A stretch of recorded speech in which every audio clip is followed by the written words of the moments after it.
रामचरितमानस की चौपाइयों को बैन करने की मांग करने वाले एसपी नेता स्वामी प्रसाद मौर्य की मुश्किलें बढ़ने वाली हैं। पार्टी ने जहां स्वामी प्रसाद के बयानों से किनारा कर लिया है, तो वहीं समाजवादी पार्टी के अध्यक्ष अखिलेश यादव अपने बड़बोले नेता पर कड़ा एक्शन लेने वाले हैं।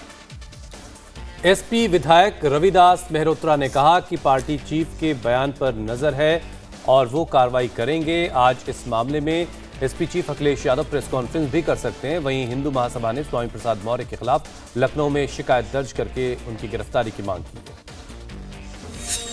90% लोगों को गाली दें, 5% कहें हिंदू भावना हाथ हो रही है। तो जिसको गाली मिल रही है, क्या उन 90% हिंदुओं की भावना नहीं हाथ हो रही आपकी गाली से?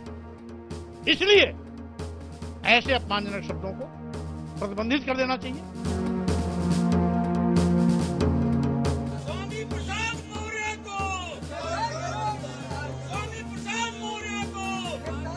ये भाई अपना खुद का सुपरमार्केट बना के महीने का 10 लाख कमा रहे हैं। हाँ, सिर्फ पैसे वाले नहीं, आप भी कर सकते हैं। फ्रीडम ऐप को अभी डाउनलोड कीजिए।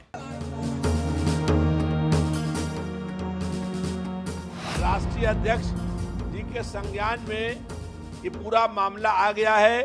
बहुत जल्दी ही उस पर कार्रवाई होगी।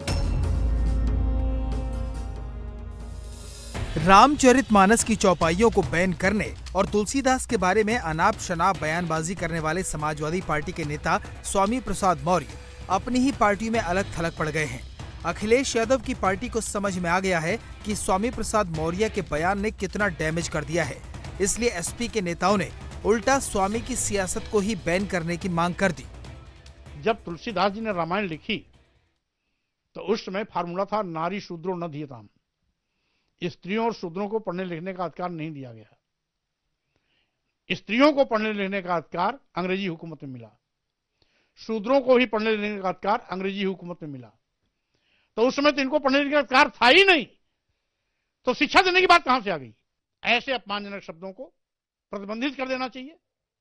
मौर्य जी ने जो बयान दिया है वो उनका निजी बयान है। ये समाजवादी पार्टी का स्टैंड या कहना नहीं है। मौर्य जी को ज्ञान नहीं है। जो उन्होंने दोहा कहा है, उस दोहे में ताड़ना का मतलब समझना और समझाना है, और उन्होंने अज्ञानतावश ये बयान दिया है। समाजवादी पार्टी के राष्ट्रीय अध्यक्ष जी के संज्ञान में ये पूरा मामला आ गया है। बहुत जल्दी ही उस पर कार्रवाई होगी। रविवार को दिए गए स्वामी प्रसाद के बयान पर जब संत समाज नाराज हुआ, सियासी जमातों ने आपत्ति जताई, तब समाजवादी पार्टी को लगा कि उनके बहुजन नेता पार्टी की छवि को बड़ा डेंट कर चुके हैं। लिहाजा समाजवादी पार्टी ने न सिर्फ मौर्य के बयानों से खुद को अलग कर लिया, बल्कि उन पर कार्रवाई की मांग भी की। एसपी नेता रविदास मेहरोत्रा ने मीडिया में बयान देकर पार्टी का स्टैंड क्लियर किया, तो पार्टी प्रवक्ता आईपी सिंह ने ट्वीट कर स्वामी प्रसाद मौर्य के बयानों को उनका निजी विचार बताया।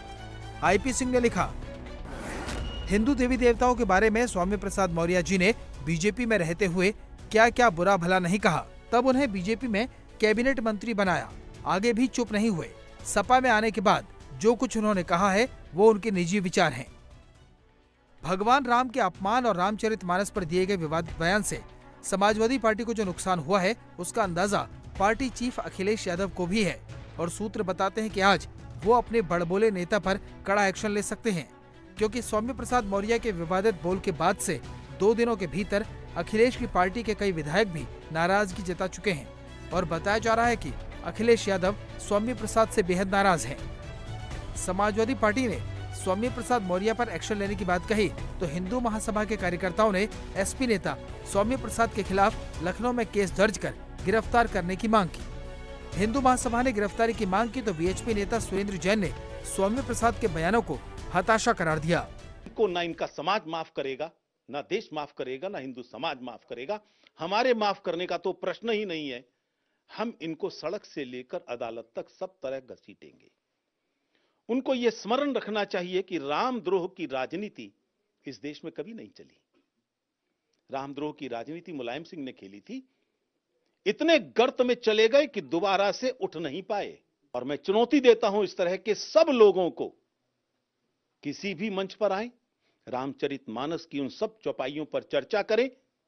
मैं ये नहीं कहता कि वो विश्व हिंदू परिषद के कार्यालय में आए, वो कहीं भी आए, हम उनकी चुनौती का स्वागत करते हैं और खुलकर बताएंगे वो किस अंधकार में रहते हैं। अब अखिलेश यादव जी, पूर्व मुख्यमंत्री माननीय जी का स्टैंड क्या होगा? जैसा कि हमने सुना है कि उन्होंने ये कहा है कि हाँ, ये उनका व्यक्तिगत बयान है, तो क्या व्यक्तिगत बयान किसी जाति और धर्म को अपमानित करने के लिए दिया जा सकता है? तो एक तरफ है अखिलेश यादव जी, एक तरफ माननीय योगी जी। देखते हैं कौन किसका क्या स्टैंड होता है। लेकिन सनातन धर्मियों को उनके खिलाफ जो अपमानित करने का जो कार्य कर रहे हैं, उनकी गिरफ्तारी हम सभी के लोगों को चाहिए।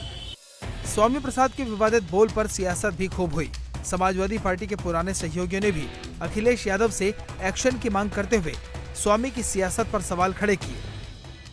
मैं तो कहता हूं इस ग्रंथों के आधार पर भगवान राम के उस वर्णन का, जब कभी आत्मबाल सखा थे निषाद राज गुरुराज महाराज, और किला है निषाद राज का किला, यूनेस्को डिपार्टमेंट ने और पुरातत्व विभाग ने उसकी खुदाई कराई। 3 किलोमीटर किला है, जो मेरे समुदाय का जो उस ग्रंथों के आधार पर एक इतिहास मिला हुआ है, जिसको इन लोगों ने 37 वर्ष पहले खुदाई हुई पता नहीं चलने दिया और जंगल में था। आज मंगल हो गया, भगवान राम और निषाद राज की मूर्ति गले लग रही है। इस तरीके की बात किसी भी राजनेता के कहने के लिए मुझे नहीं लगता कि ये उचित है। और इस तरीके की मानसिकता रखना रामचरितमानस के बारे में, ये बहुत ही निकृष्ट मानसिकता है। ये अपने आप के चरित्र के बारे में वो दर्पण कर रहे हैं। और मैं समझती हूँ कि राम जी ने बहुत बड़ा उदाहरण दिया था जब उन्होंने सबरी के बेर खाए थे, और वो भी जूठे बेर खाए थे। मैं समझती हूँ कि जो इस तरीके की बात कह रहे हैं, उन्होंने रामचरितमानस को पढ़ा ही नहीं।